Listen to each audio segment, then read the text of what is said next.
Hey, Mitch. Oh, Merry Christmas, Ed. Yeah, Merry Christmas. How's it going? Pretty good. What are you doing there, buddy? Well, I'm just polishing my Martian ray gun with my nuts. Martian ray gun? Yeah, from Santa Claus Conquers the Martians. Ever since Dropo has become Santa Claus on Mars, I always bring out my Martian ray gun around this time. Ed, you've been sniffing too much mistletoe. That ain't real. Yes, it is. Watch. Hey, Mitch. Do you mind Yeah. coming over here for a second? I need to warm my nuts.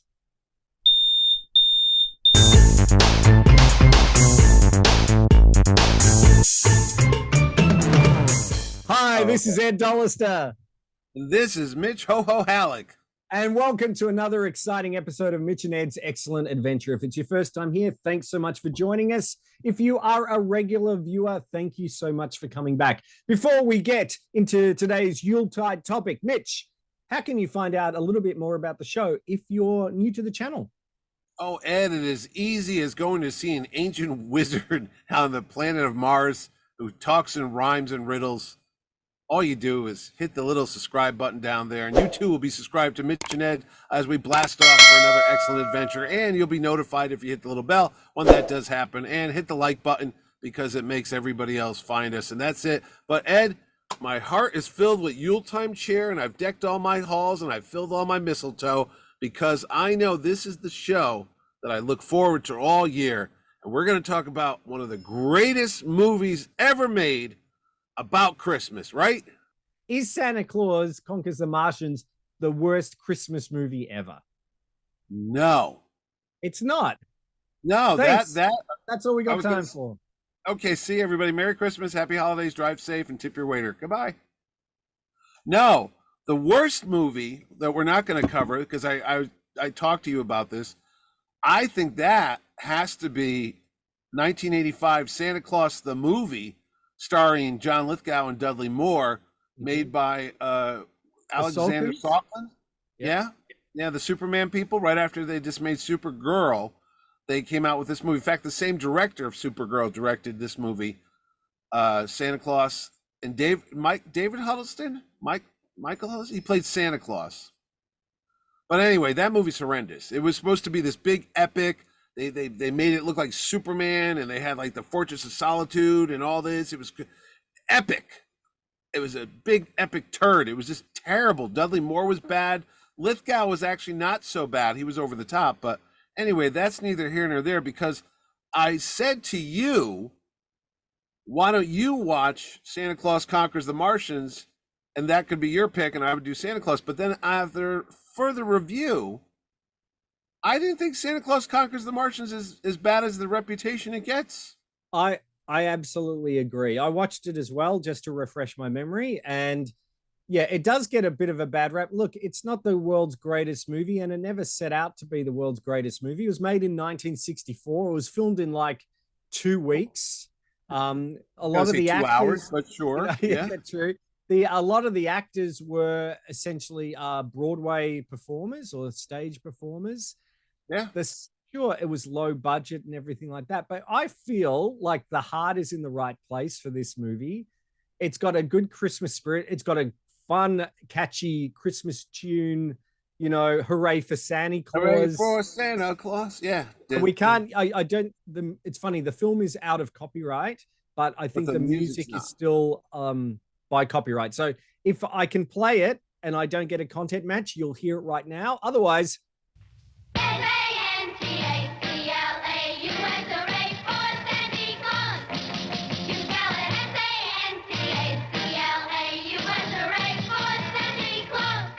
it's back to us in the studio. Okay, there you go.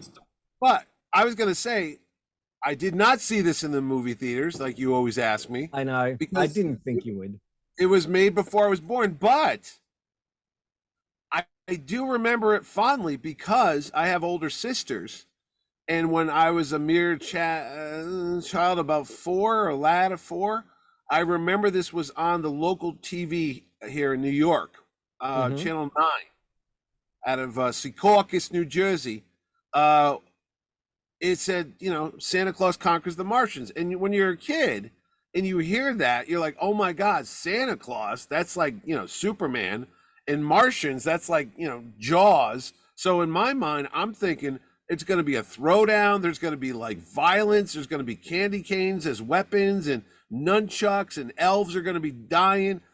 My 4-year-old brain was like, just the movie that I made in that head has yet to be made. But it came on and that song started and I'm getting juiced up and I'm like, yeah, all right. But even as a 4-year-old or 5-year-old, maybe, you could tell the production values were a little not there. Okay. I think there was a sale on skivvies. And you know what I also like? One thing, the Martians with their helmet? headgear, if you notice, it's just the helmet turned around and they're wearing it like the other way. No, I was trying to figure it out too. It looks like a scuba diver's mask. Yeah, that they've stuck on the to head, but it's back. upside down. Yeah. And then they've moved the and they've just turned the helmet upside and then they added that weird like pipe thing off to the side. I was like, if I had time, I was gonna make one of those for the show because I'm like, I was thinking that last night. I remember the days when I did my like THX 1138 helmet and that. And I'm going, no, did you did your Tron helmet? I thought for sure you were going to show up wearing that thing. In fact, if we could do the magic of special effects, you should just get those and we'll just wear them for the whole show. Wear them for the whole show. That's right. No, but it looked like that. And I was going to tell you, there's a couple of things I noticed on production-wise. When you ever film anything, you let the film roll a little bit, like they go, lights, camera. There's a reason why it comes in that order. That order, yes. Lights, make sure the lights work. Sometimes they would even say sound because they had to make sure that the sound was rolling, the mics were working. Then they say lights, camera, make sure the cameras are ready, the film's rolling. And then you say, go on, Mr. Director. Then what happens? Action.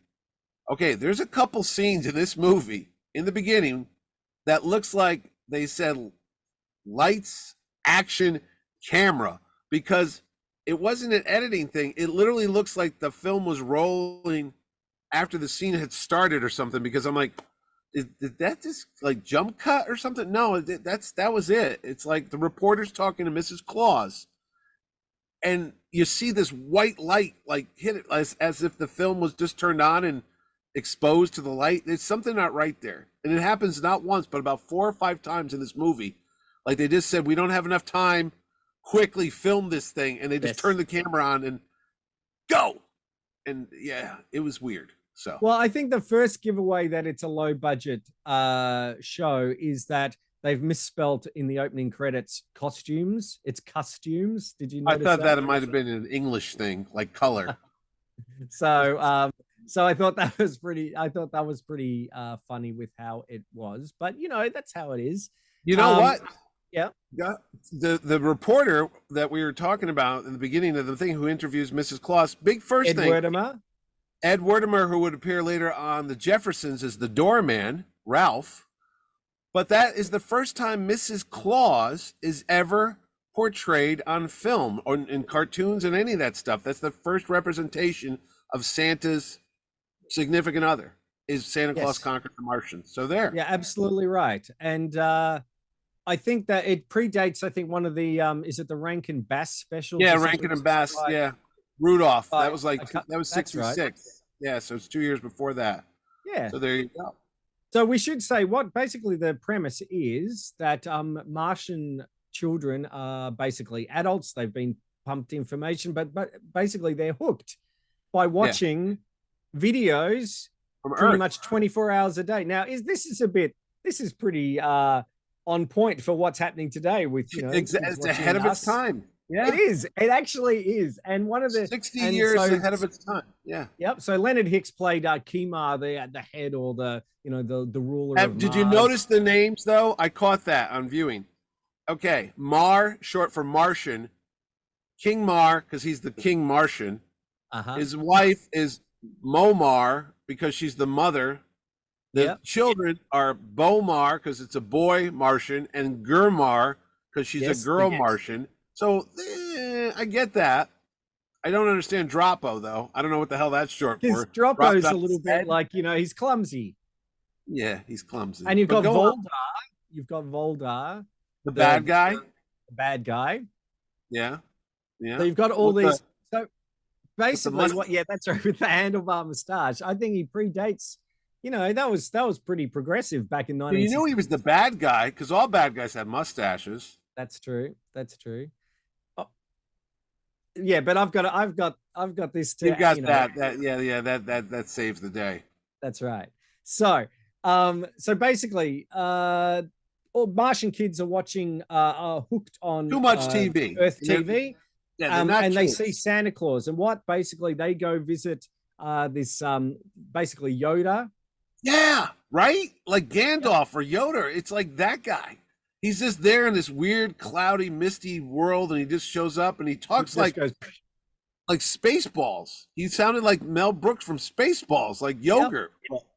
This ancient, but I thought it was actually pretty decent for so far in this low budget movie. He was creeping me out, man.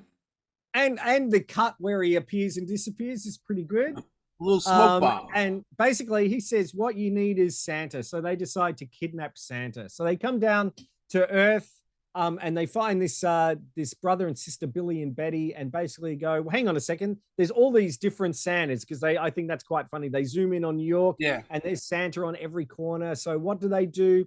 They talk to these kids and go, no, they're Santa's helpers. There's only one Santa in the North Pole. So they go visit him, and basically they bring out this robot as well. Well, the kids get stowed away on the ship. They like kidnap the children. It's like, we can't let these kids know about us. We have to take them. That's which right. is kind of scary, but Dropo saves them. He puts them in that radar box. It's a radar box because it says right on it, radar box. And there's not a lot. I wonder if Lorenzo Semple Jr. was watching this and going, that might be a good idea for the Batcave. Batman. Yeah. And they just like opened it up and they went inside and they closed it. I'm like, where's the works in that thing? So I know. And we should say Dropo is the servant to Kimar, and basically he smuggles aboard as well. He's a goofball. He's a goof. Yeah. He is. I mean, how does Dropo, it's one of those. Dropo just nuked the whole planet. You silly goof. Well, yeah, that's right. So basically, they kidnap Santa Claus, and they want to bring him to Mars to spread the joy of Christmas. But you mentioned the robot. You mentioned that robot. Again, 4 or 5-year-old little Mitchie. I was terrified of that thing. I would later on be terrified of giant Muppets. Sweetums. But that thing, and then there was the polar bear. I know. What about the polar bear? It was some type of hairy thing that it looked like. What I liked is would have been that. So. It could have been. What I liked is that you could see there's a costume. The head. They did it. Well, I know it's a costume. There's a Blu-ray release of this. It's in the public domain. Yeah, there is. But I watched it on YouTube for free. I wasn't paying. I watched it on YouTube as well. But there's a full HD version on YouTube. Oh crap! Yeah, but you can see that he's obviously just put on the head over the top, but he hasn't blended it in or anything. So it's a little bit terrifying. They're making this movie. They're thinking no one's ever going to be able to freeze frame this or see it in high definition. It's 1964. Half these kids are high on LSD. They ain't going to get anything. Little did they know. I know. We'd come along. Yeah. So anyway, they freeze the elves and everything like that. I do like how Santa, goes after she's been frozen. Well, this is the quietest she's ever been, and then he just leaves Mrs. Claus, which I think was pretty funny. But Voldar, who's against this plan all along, the bad guy with the handlebar mustache, basically, he's trying to thwart. He tries to kill Santa. He actually tries to eject Santa and the kids out into space. He ain't fooling it. He ain't playing around. He's a mean SOB. You know what? It's a good thing they had so much stock footage of the U.S. Air Force that they cut to again and again and again because that it looked like World War III was about to begin a couple times. Yeah. Well, they do that a lot in a lot of those films from the 50s and 60s. I know, but it's like, we don't need to go film this. Call the army up and see if we can get some footage of soldiers running in missiles and people aircraft. with dials and everything like that. Oh yeah, definitely so. So anyway, the bad guy, he's foiled though eventually. Yes. By our hero Dropo. Dropo, who basically takes on the mantle of being the Santa. Martian Santa Claus, and it's a happy ending. Couldn't tell the difference when he wears that costume. I know. He still had his helmet thing on and everything. I know, and plus the green skin. Hello. I know, but maybe anyway, it was the lighting. No, and at the end of the movie, Mars gets a Santa Claus. The children become children. They're happy. I know they're happy because there's a very bizarre scene where they all just start laughing uncontrollably for a long time. Do you reckon the writers at Scooby-Doo saw that and go, you know what? That's a great way to end an episode when we don't know what the hell we're supposed to do. That's how you and I end each episode. That's right. It's true.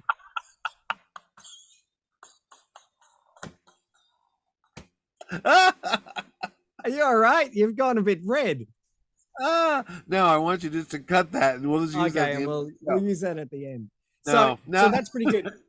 We should say, Pia Zadora, yes, who most people would remember as a starlet from Butterfly. Butterfly. I remember that poster for Butterfly. I didn't see the film because I was only 11. Yeah, she did some wrong things with a garden hose. There's no two ends about it. You should not be doing that with garden tools. With either end. What do you mean? That was the American version of it. Really? Wasn't Xavier Cugat? I don't even know who that is. He used to play like a xylophone. Bongos? No, I thought bongos, but that's Ricky Ricardo. That's Desi Arnaz. He's doing a robot impersonation? No, that's they played a bongo. Babaloo. Anyway, and this is why you shouldn't mix your medication with eggnog, children. No, and anyway, but you would think that Santa Claus Conquers the Martian would be relegated to the dustbins of the world because it was such a bad movie. Hell, it was not. It became a long treasured memory in people like me and you and all the rest of them out there because this movie continued to live on. Not only was there a Dell comic book that's actually quite pricey because I went to go get one for the show, and it can go anywhere from like $30 to like $100 for a good copy. So I don't like. We've got no budget. We've got plenty of budget for that, Mitch. Exactly. So anyway, it's a comic book. And they released a single of the Hooray for Santa Claus Conquers the Martian. Yeah. And it was actually turned into a play, Mr. Theatrical person. Yep. It's been done yearly with since 2006 as a Christmas play, and it looks kind of fun. I suppose most people, and I hate, well, I'll admit to it, I actually don't find Mystery Science Theater very funny. I never thought it was funny. I thought the idea was okay, and a couple times I'm like, yeah, but it gets old fast. I think I've said this maybe in a previous episode. There was an Australian group called Double Take, Meet the Astro Zombies, that were in the 80s that basically would do they do live. You go to the movies and they'd be up the back, and it'd be sort of like a live film that they. So I always felt that someone from Mystery Science Theater saw these guys and ripped them off. I'm not saying that they did, but that's what I heard that somebody ripped off our show and turned it into a thing about eggs and chickens. That's right. Anyway.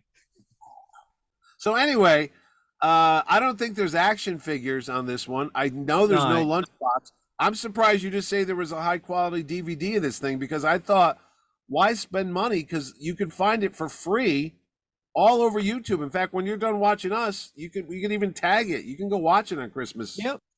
I think it's fun. The high def one is pretty good. They did with the I think with the Blu-ray maybe 2000 and the most recent one, they also did a illustrated storybook they brought out from the point of view of, I'm going to say, of Dropo, Dropo? I think. Or no, maybe it was one of the kids. Maybe it was Gima Maybe, or yeah. Beamer. I can't remember, but it was sort of a tongue-in-cheek sort of, look back at Goymar or Gurmar. Yeah. Yes. You know what's weird? A lot of this stuff is weird, but the guy who played the dad seemed very familiar. I don't know who he is. He looked like he was on Star Trek. Now, you know what? It's weird you say that because he reminded me of John. One of the Cardassians. Yes. It can't be him because he was too young. It's not him. Michael Adante. Yes. Who played come on. Dukat. Dukat. He was the main bad guy that fought Cisco all the time. Gul Dukat. But it's not him. No, but he had the same like the same vocal patterns. Yeah. He looks similar, and I had to double check as well. But it wasn't him. But he does sound a lot like him. Sadly, Leonard Hicks is no longer with us, or Bill McCullough. Most of them aren't, unfortunately. But Vincent Dropo, is Dropo still with us? I don't think so, but he is he's been in a few things you would have seen him in. But it has got a cult status. It isn't as bad as everyone thinks it is. It's not great, but it's it's cheesy fun. And if you want it's better than Santa Claus the movie. Yep. I'll tell you that. I'd rather watch this than that crap again. Well, I think we'll have to do Santa Claus the movie next year for our Christmas special.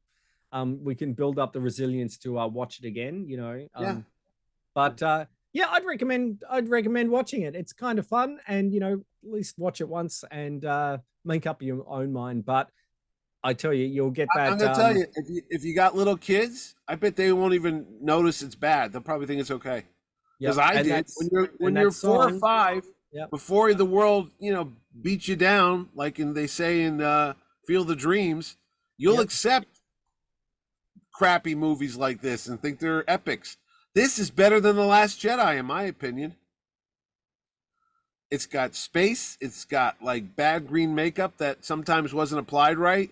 That looks like they put it on with their hands and forgot. It's got men in skivvies and matching underwear on the outside. It's got bad guys with mustache. It's got polar bears. It's got robots who attack Santa in his own thing. It's got machine guns by the army guys. It's got lots going for it. It's got a catchy tune.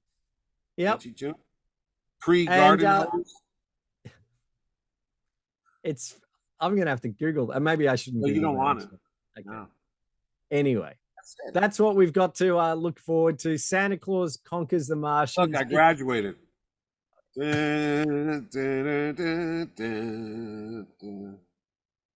Anyway, that's it. Thank you for tuning in, and Merry Christmas and Happy New Year. Happy Hanukkah, Happy Kwanzaa, Happy holidays. Whatever they celebrate on Mars. That's right. Christmas, of course. Who knew baby Jesus was on Mars too? That's right. I think we should hang out with that guy. Which guy? The wizard dude. He looks like somebody you want to party with. I bet that guy. I'm sure he's got a sitar somewhere there. I can imagine. I mean, that's the guy the Beatles followed. I'm like, that Maharaja. That's right. Maharishi. Yeah. Anyway. You know what else? If you want to follow him, you can also follow us. Mitch, how can you do that?